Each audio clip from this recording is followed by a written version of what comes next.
उत्तर Korea ने फिर launch की बैलिस्टिक मिसाइल। किम जोंग ने पहले दी धमकी, फिर दाग दी खतरनाक बैलिस्टिक मिसाइल। उत्तर कोरिया का धमाका, साउथ कोरिया से लेकर जापान सकते में आ गया। उत्तर कोरिया के सन की तानाशाह का मिसाइल प्रेम फिर से जग जाहिर हुआ। ऐसे में दुनिया के एक और हिस्से में जंग छिड़ने का अंदेशा जताया जाने लगा। नॉर्थ कोरिया लगातार अपने हथियारों के जखीरे को बढ़ाकर इलाके में हलचल तेज कर रहा है। नॉर्थ कोरिया कभी हाइपरसोनिक क्रूज मिसाइलें तो कभी बैलिस्टिक मिसाइल लॉन्च कर दक्षिण कोरिया और जापान में हड़कंप मचा देता है। इस बीच खबर है कि उत्तर कोरिया ने दक्षिण कोरिया के तटीय इलाके में एक साथ कई बैलिस्टिक मिसाइलें दागी हैं। किम जोंग उन ने ये एक्शन ऐसे समय लिया है जब अमेरिका और दक्षिण कोरिया मिलकर उत्तर कोरिया की सीमा पर सैन्य अभ्यास करने जा रहे हैं। हालांकि उससे पहले ही किम जोंग उन ने अपनी मिसाइल पावर दिखाकर इलाके में तनाव का माहौल बढ़ा दिया है। नॉर्थ कोरिया के हालिया टेस्ट पर दक्षिण कोरिया बौखला गया है। दक्षिण कोरिया का कहना है कि ये युद्ध को उकसाने के लिए किया गया कदम है। इससे इलाके में किसी भी वक्त संघर्ष शुरू हो सकता है। दक्षिण कोरिया के ज्वाइंट चीफ ऑफ स्टाफ ने खुलासा किया है कि उनकी सेना ने दोपहर लगभग 1:50 पर उत्तर कोरिया से आई बैलिस्टिक मिसाइलों को देखा। मिसाइल लॉन्चिंग से पहले उत्तर कोरिया ने एक बयान जारी किया था। उत्तर कोरिया का कहना था कि कोरियाई रीजन में सब कुछ ठीक चल रहा है, लेकिन अमेरिका की वजह से जंगी हालात बन रहे हैं। जिस तरीके से सैन्य अभ्यास की शुरुआत की गई है, उससे कभी भी युद्ध की घोषणा हो सकती है।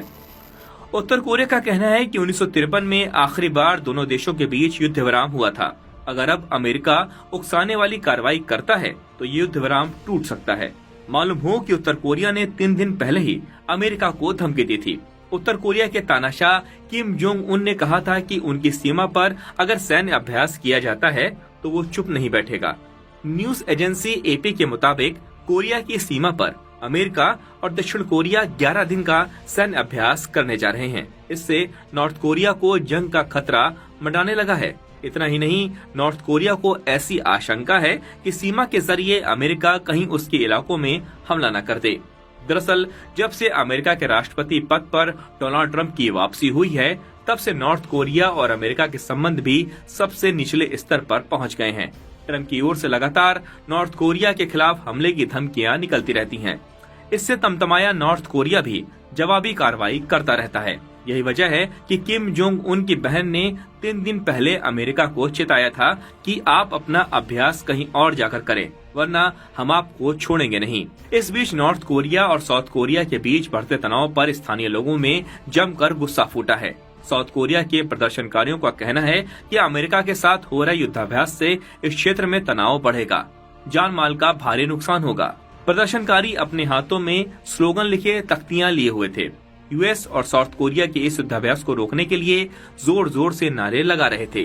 बहरहाल तमाम धमकियों के बावजूद अमेरिका और दक्षिण कोरिया की सेनाओं ने जमकर संयुक्त सैन्य अभ्यास किया।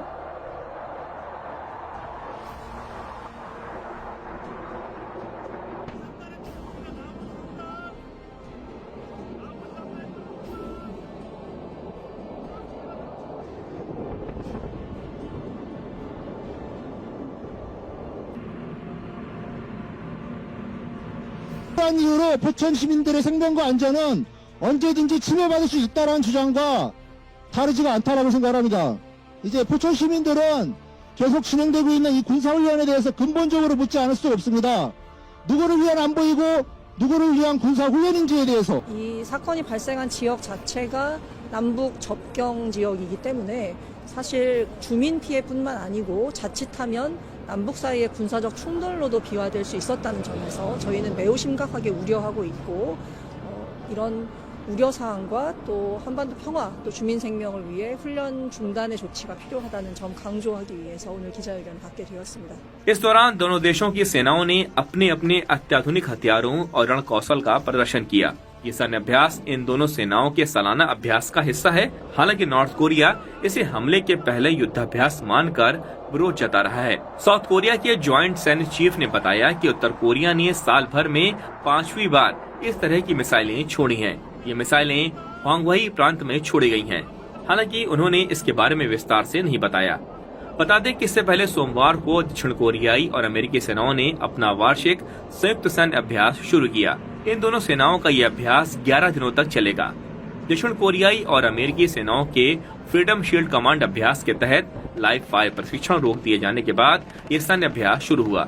वहीं दक्षिण कोरिया इस बात की जांच कर रहा था कि वार्म अप अभ्यास के दौरान बीते सप्ताह उसके 2 लड़ाकू विमानों ने गलती से उत्तर कोरिया की सीमा पर पोचांग क्षेत्र पर कैसे बमबारी कर दी थी।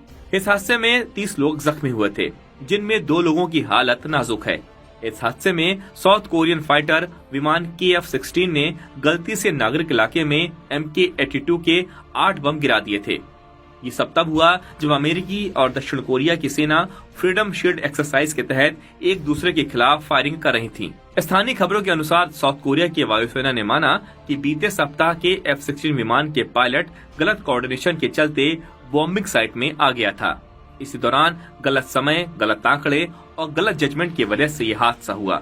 सैन्य विमान के पायलट ने सही रिकॉग्नाइज नहीं किया था, जिसकी वजह से गलती से बमबारी हो गई थी। इस हादसे को लेकर साउथ कोरियन एयरफोर्स के चीफ ऑफ स्टाफ ली योंगुस ने प्रेस वार्ता के दौरान इसके लिए माफी मांगी है। साथ ही भविष्य में इस तरह की गलती नहीं होगी, इस बात को दोहराया भी है।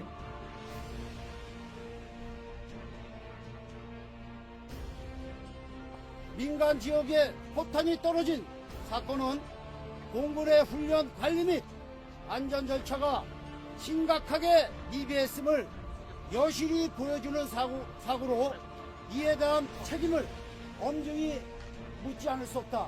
गौर करें तो अमेरिकी राष्ट्रपति डोनाल्ड ट्रंप ने अपने पहले कार्यकाल में नॉर्थ कोरिया के राष्ट्रपति किम जोंग उन से 3 बार मुलाकात की थी।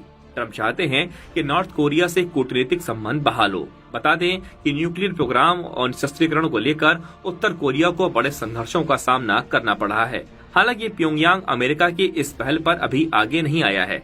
यूएस और उत्तर कोरिया में अब भी तनाव है। इस बीच साउथ कोरिया और यूएस का सैन्य अभ्यास भी आग में घी का काम कर रहा है। किम जोंग उन यूएस और उत्तर कोरिया के इस संयुक्त सैन्य अभ्यास को हमले की तैयारी मानकर इसका विरोध कर रहे हैं। इसी कड़ी में नॉर्थ कोरिया के विदेश मंत्रालय ने अपने वक्तव्य में कहा कि यूएस दक्षिण कोरिया का ये फ्रीडम शील्ड एक्सरसाइज का सैन्य रिहर्सल कोरियाई क्षेत्र में तनाव पैदा करेगा। इससे लड़ाई भी शुरू हो सकती है। नॉर्थ कोरिया के विदेश मंत्रालय ने किम जोंग उन के उन राज्य लक्ष्यों को भी दोहराया है कि वह अपनी परमाणु शक्ति का विस्तार चाहते हैं, ताकि अमेरिका और उसके एशियाई सहयोगियों के हाथों पैदा किए गए खतरों का मुकाबला किया जा सके।